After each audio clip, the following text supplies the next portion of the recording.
Bonjour à tous et bienvenue à On se fait une toile, votre émission du cinéma de Pertuis sur pertuistv.com, mais également la seule émission qui a pour titre une expression qui vous rend heureux en apprenant que Robert Downey Jr. va jouer encore des Iron Man.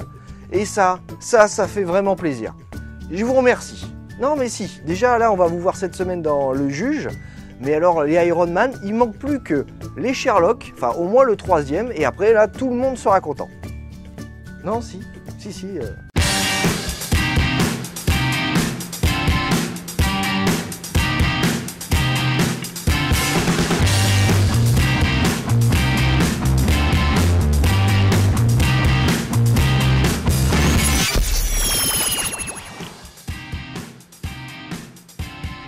Alors, cette semaine dans votre cinéma de Pertuis, si vous aimez Woody Allen. Vous êtes une sacrée petite marchande de vent. Vous croyez que vous allez me piéger, que je vais vous faire une démonstration de mes combines? Si vous aimez les adaptations. Si vous avez toujours voulu voir ce qu'il y a dans le journal intime d'une petite fille. Et si vous aimez les relations père-fils un peu compliquées. Bon, dis-moi ce qui s'est passé. C'était un accident, point final. N'importe quel avocat correct saura le plaider. Et par correct, je veux dire honnête. Vous êtes bien, on se fait une toile et on regarde de suite les bandes annonces des films qui sortent cette semaine ainsi que les films qui sont toujours en salle.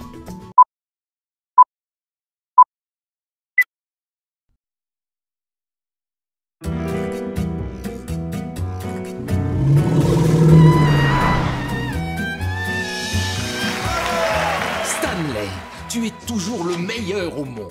J'ai besoin de ton aide. Le mystère s'épaissit. La famille Catledge mène une vie mondaine en Provence. Mais il y a une jeune femme qui est parvenue à leur faire croire qu'elle est médium. Et comme tu es le plus grand démystificateur de faux spirites... Mais moi, elle ne me dupera pas.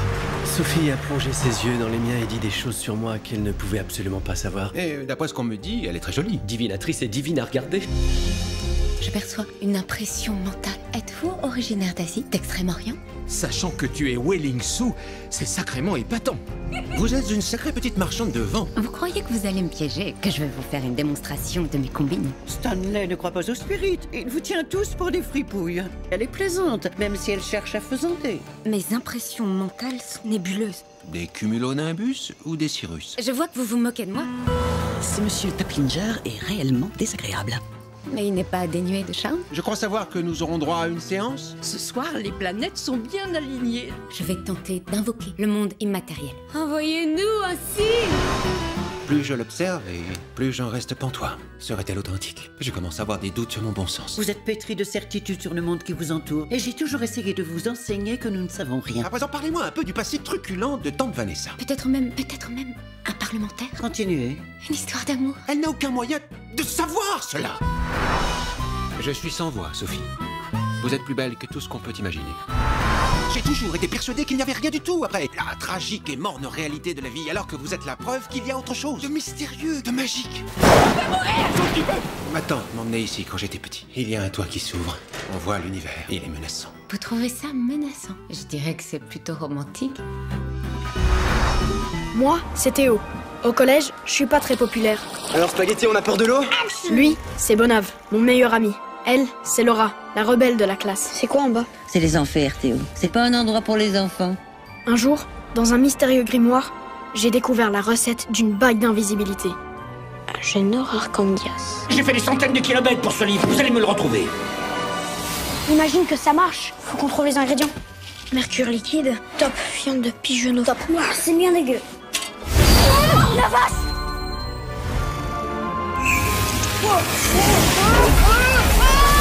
C'est comme ça qu'on a rencontré Arcandias et son assistant Papus. Vision thermique, ok. Rayon X, ok. Non mais ça, comment vous avez fait? Vas-y, fais des trucs dans ma visible, quoi. Vas-y, jongle. Excellent. Chirurgie esthétique. C'est trop galère, là. Tu sais comment il finit l'homme invisible? C'est la cata. Donne-moi cette bague! Elle m'a piqué la bague. Quoi? Je suis bloqué, je peux plus réapparaître. Avale ça. Et comment je redeviens visible? Ah ça, c'est pas possible. Il nous reste 2 jours, 6 heures et 17 minutes. Vous vous occupez d'en trouver la bague. Moi de la potion. Ah bah bien sûr, tu es en train de disparaître complètement, hein. Je te rappelle que je n'ai jamais raté ce genre de mission. Vous en avez fait beaucoup? Aucune. Ça, c'est moi, Lou. Elle, c'est ma maman. Elle est un peu à l'ouest et elle aime pas trop les chats. Moi, je m'en fous complètement. Enfin... On se marre bien toutes les deux. Sauf quand mamie débarque. C'est le souk qui c'est comme d'habitude.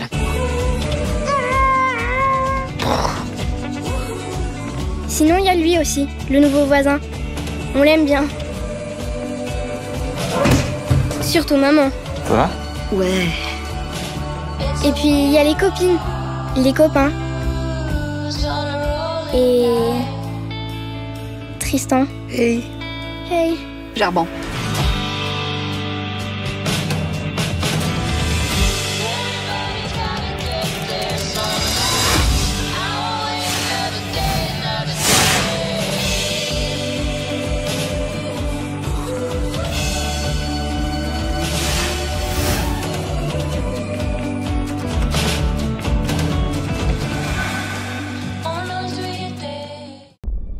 Juge Palmer, vous êtes magistrat depuis combien de temps? 42 ans. Vous venez de perdre votre femme. Dure journée. Vous êtes fatigué. Il fait nuit. La visibilité est mauvaise. Vous rappelez-vous avoir heurté la victime? Je vais empaler votre père sur une inculpation d'homicide volontaire et vous serez aux premières loges. Bon, dis-moi ce qui s'est passé. C'était un accident, point final. N'importe quel avocat correct saura le plaider. Et par correct, je veux dire honnête. Toi et moi, on sait que tu ne l'as pas renversé exprès. Si on éveille la compassion des jurés, ils ne te condamneront jamais. Je suis juge dans ce tribunal depuis 42 ans. Les habitants de cette ville ont confiance en moi. Confiance en la justice. Je préfère mourir en prison que laisser cette trace dans la mémoire des gens. Si tu me laisses pas faire mon boulot, je peux rien pour toi.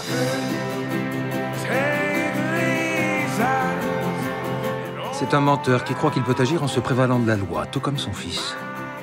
Mon père a pas mal de défauts, mais ce n'est pas un assassin. J'ai des souvenirs. De nous. Je suis plus rien. Pourquoi?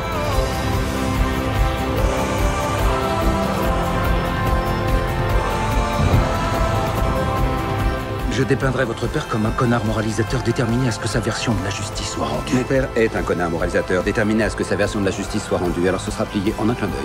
Ça, c'est marrant.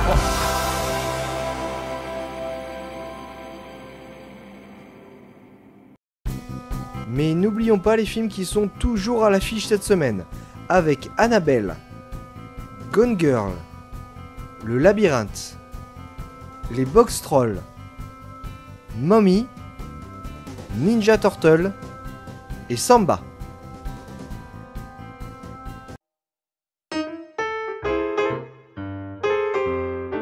Alors, nous voici dans la seconde partie de l'émission pour la critique. Et la semaine dernière, je suis allé voir Tortue Ninja. Alors, le film a été réalisé par Jonathan Liebesman et produit par Michael Bay. Et on y retrouve Megan Fox, William Fincher, Will Hartnett, Whoopi Goldberg et les acteurs des Tortues Ninja qui sont pas hyper méga connus. Bref. Bon, écoutez, je vais pas y aller par quatre chemins. J'ai pas aimé le film, voilà. Parce que pour moi, les Tortues Ninja, ça reflète mon enfance. C'est un peu ma Madeleine de Proust, quoi. Pour vous dire, je possède encore une collection assez importante de jouets à leur effigie, avec les véhicules, les accessoires, les gadgets, etc.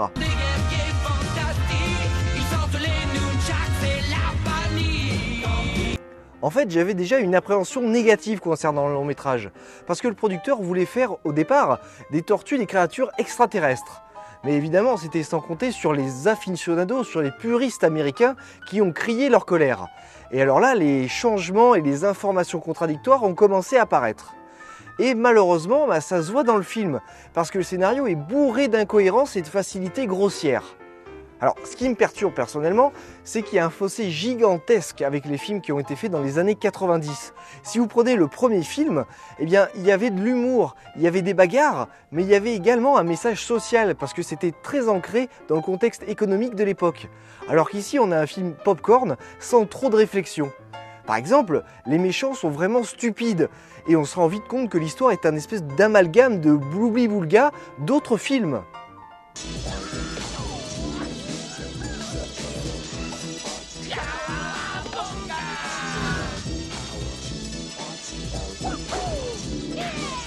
En dehors de Will Arnett, les comédiens ne sont pas franchement attachants. Et Megan Fox, qui a un potentiel énorme pour jouer dans des films, je pense, beaucoup plus sérieux, se cantonne à des blockbusters qui ne lui rendent pas hommage et qui ne lui permettent pas de montrer son véritable potentiel. En écrivant cette chronique, j'ai d'abord pensé à lister vraiment toutes les erreurs dans l'histoire, tout ce qui m'a fait bondir de mon siège pendant la séance. Puis j'ai regardé les critiques sur internet et j'ai interviewé les gens à la sortie du cinéma. Et j'ai été surpris de voir que le film fonctionnait et que les personnes sortaient ravies des séances. Après, malgré ma déception, il faut bien reconnaître qu'il y a quand même quelques bonnes idées. Les designs des tortues et leurs personnalités sont très respectés, les décors sont beaux et on en prend plein les yeux avec les effets spéciaux. Alors, oui, pourquoi pas, hein?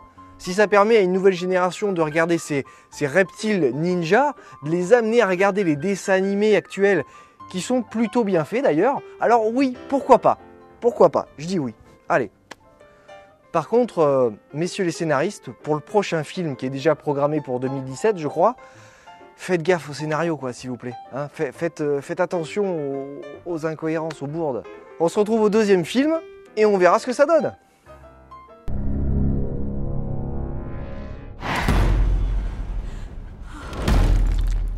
Non, oh, cool, c'est qu'un masque.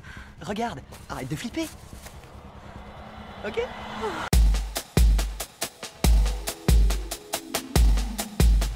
Alors bonsoir. Bonsoir.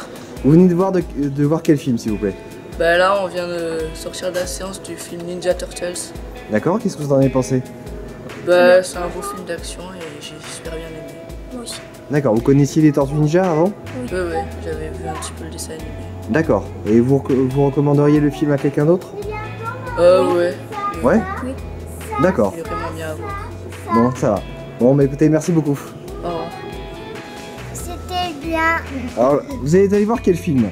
Tortue Ninja. Tortue Ninja. Donc, ça avait l'air bien. Oui. Ouais? Ouais. Qu'est-ce que vous en avez pensé? Alors, ils étaient un peu... Ils étaient forts. Et vous connaissiez les Tortues Ninja avant? Oui. D'accord, par les dessins animés? Oui, on a les films à la maison. Mais Ah. en plus, on a regardé déjà un dessin animé Tortue Ninja. D'accord. Oh, c'est génial, Tortue Ninja. Voilà. D'accord. Bon, bah écoutez, merci beaucoup. Allez, au revoir, à la prochaine. Au revoir. Dis au revoir.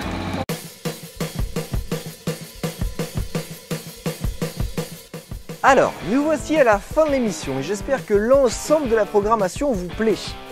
Parce que je pense quand même qu'il y a des bons films. Il y a ceux qui viennent d'arriver, il y a ceux qui restent. Vous avez de quoi voir, je crois.